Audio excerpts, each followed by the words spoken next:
guys, welcome to New Rockstars. I'm Sam Basher, and over the past couple weeks, I've been racking my brain trying to figure out what's gonna happen and what's in store for Avengers 4. Who's gonna take on Thanos and retrieve the Infinity Gauntlet and fix the universe? Are they gonna make us remember everyone who got turned to dust and maybe a few people that accidentally inhaled some of that ash? That would be a weird memory to keep. Just don't stand downwind when your friend's being deleted from the universe, that's all I'm saying. One popular theory is that we will finally meet a character that has been teased in the MCU for quite some time, Adam Warlock. Adam has gone up against Thanos many times in the comics, has a pretty intimate relationship with one of the Infinity Stones, aka the Soul Stone, and has bumped into the Infinity Gauntlet 1 or 2 times. But who is Adam Warlock? What is his relationship to the Soul Stone? And why could he go up against Thanos and win? Let's discuss. Spoiler warning, of course, for Infinity War MCU. Okay, let's keep going. Well, he first appeared in the Fantastic Four comics in issue 66 and 67 in September and October of 1967.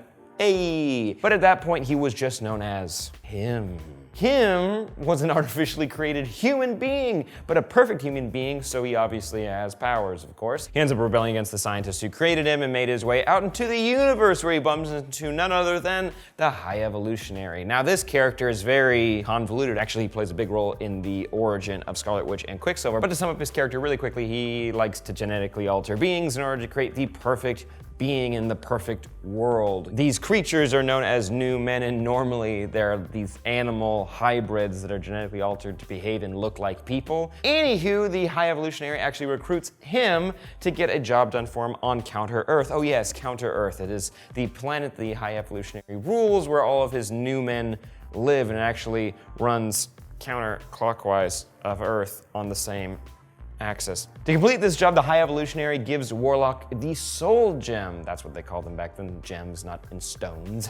You get it. With the Soul Gem and the new name from High Evolutionary, Warlock, it's a lot easier to say than him, Warlock was able to finish his job, and then he scooted out into the universe once again. But anyways, from there, he gets the full name Adam Warlock, which he kind of gives himself, and teams up with a number of cosmic heroes, specifically though most often Gamora, Pip the Troll, that character I don't know if we're gonna ever see in the movies, but who knows. But finally, the Mad Titan Thanos. Yes, they have worked together before. Now, Adam's whole story does get a bit convoluted because one of his many over-the-top powers is that he can never really die. Like, he can die or get mortally wounded, but then he kind of just forms a cocoon around himself and he can be reborn. At one point, he even spent some time inside of the Soul World when he didn't regenerate. That's a little dimension we saw in the finale of Avengers Infinity War, that pool world with baby Gamora. Also, it's worth pointing out that one of Adam's main adversaries in comics, besides Thanos, is Magus. And this is actually the first time that Thanos and the whole gang team up to take on Magus. Now, sometimes Magus is a future version of Adam who has been corrupted by the Soul Stone.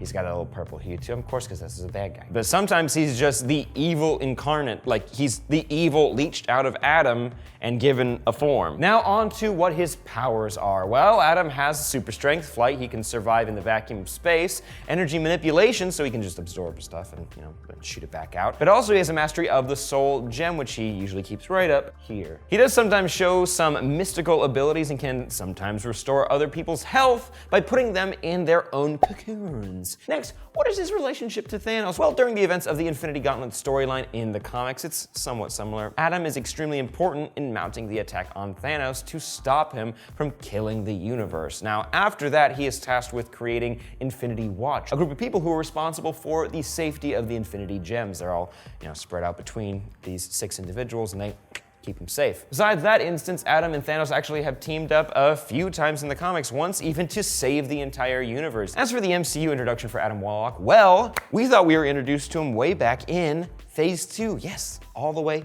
back then. You guys remember in the post-credit scene for Thor Ragnarok when we meet the Collector for the first time, we can actually see a cocoon in the background in one of the cases. And in an interview with some of the people who made this movie, they confirmed that it was in fact Adam Warlock's cocoon. However, that was later retconned during the Adam Warlock post-credit scene in Guardians of the Galaxy Volume 2. Now, will we see Adam Warlock pop up in Infinity War Part 2? Well, before I shot this video, I had a bunch of different theories as to how he could have been included. However, the Russo brothers have recently been interviewed and have confirmed that he will not be appearing in Part 2 of Infinity War, whatever they're gonna call it. Bit of a bummer, I'm gonna be honest, I had to delete a bunch of paragraphs, but hey, that doesn't mean he'll never pop up in the MCU. I'm guessing he's being saved for Guardians of the Galaxy Volume 3, which is still cool, and he'll most likely be the main focus of that film. It could also be a way to get Gamora back from the dead, since Adam and Gamora have been close in the comics, and they both left the Soul World within the Soul Gem and returned to the land of the living. With that tease during the Soul World sequence in Infinity War, that's where I'm guessing she'll be. Anywho, as for Adam's introduction into the MCU, I think it would be most interesting to really show his cosmic level abilities,